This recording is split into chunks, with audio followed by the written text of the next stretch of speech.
everyone, and welcome to the Small Business Social Show.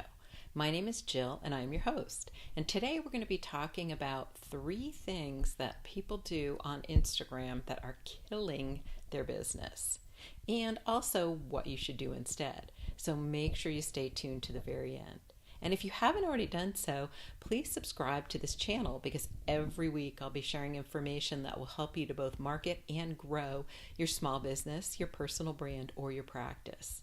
And for those of you who don't know me, I'm the owner of Fox Social Media, and my company has been helping companies in multiple industries to both market and grow online for the past 9 years now. And I'm super excited to have both this YouTube show and my podcast by the same name so that I can help all of you as well. So let's get started.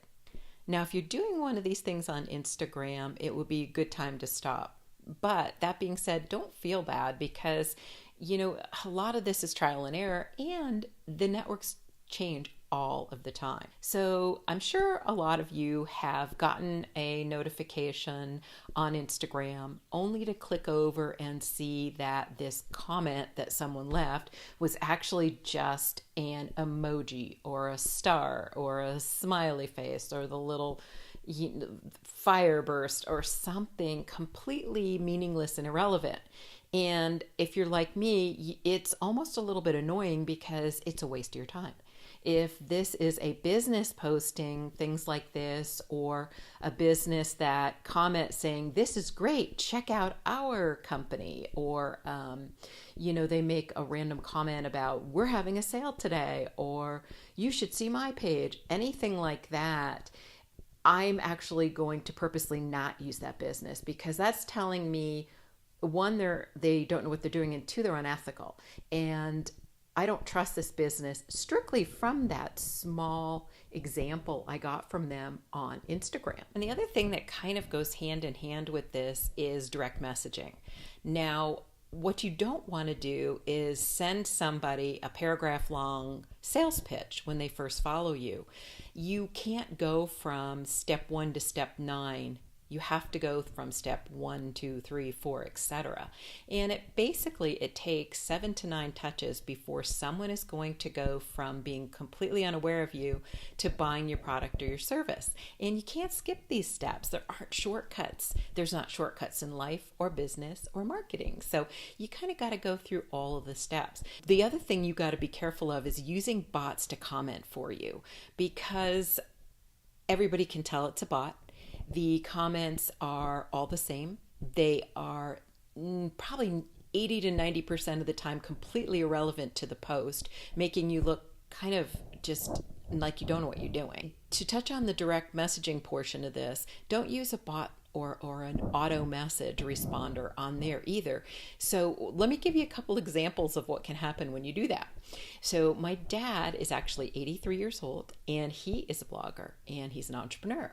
He has a blog called Retired What Now. He's completely bald. So the other day he received a message that said, so tell me, what do you like most about your hair?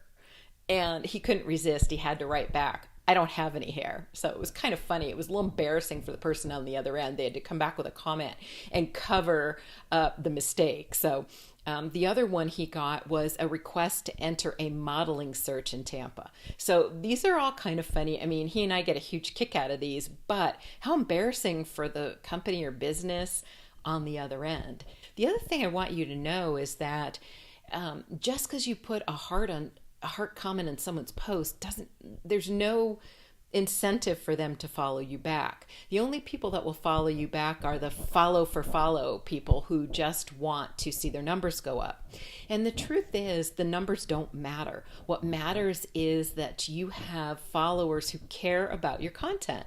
Otherwise, if they don't, they're never going to become your customers. You're not even in a market they're interested in. So all that really matters is having followers who are interested and have the potential to be a customer of yours. And to get those, you've got to be real, you've got to be authentic, and you've got to post good content that they're interested in.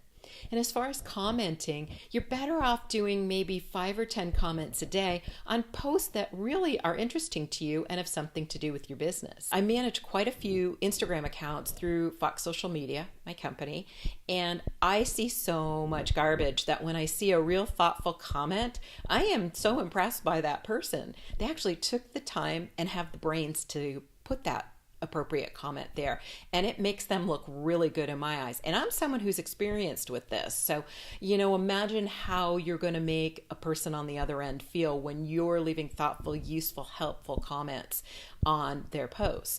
So what else can you do? What else can you do to help yourself on Instagram now that we've learned to stay away from these 3 things? Again, it's going to be thoughtful, helpful, useful content that others are truly interested in. You want to do one of 3 things. You want to educate, you want to inspire, or you want to make somebody laugh, because who doesn't love to laugh? And if it's appropriate and thoughtful and just funny and something everyone can relate to, then that's a great thing to do.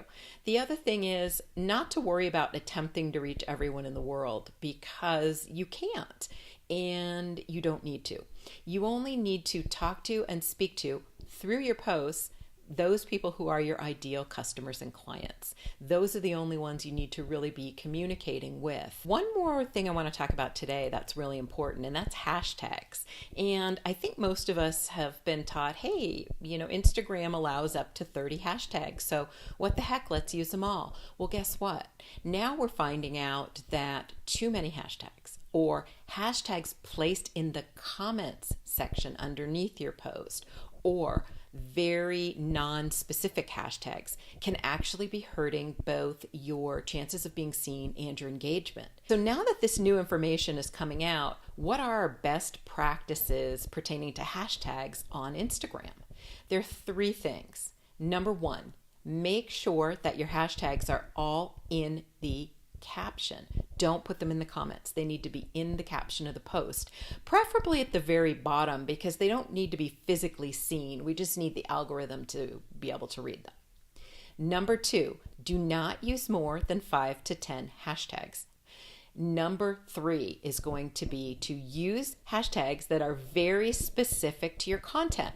So don't use any of those real overly used hashtags, because number 1, they're so overly used that the algorithm's going to pick up and show the most popular Instagram accounts. And unless you have millions of followers, you're not going to show up anyway. So don't waste your 5 to 10 using an overly used hashtag.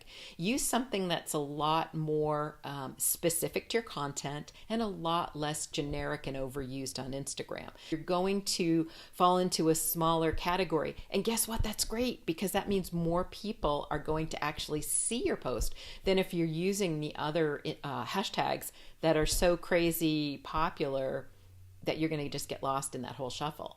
So just to refresh today what we've talked about, number 1, don't use a bot to post comments.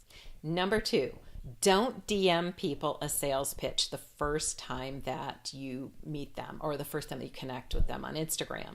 It's okay to send a quick 1-line, maybe 2 max introduction and make it personal. Actually, having a ton of followers that are disconnected and don't engage with your material on Instagram is actually going to hurt you in the algorithm.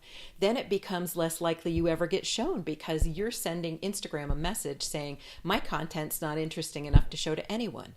When that's probably not really the case. It's just that you've got all these random meaningless followers who are not really engaging with you. So that's how it backfires. We've talked in the past about the same thing with buying followers and how that hurts you. So the other thing we want to make sure we do is use only 5 to 10 hashtags on a post.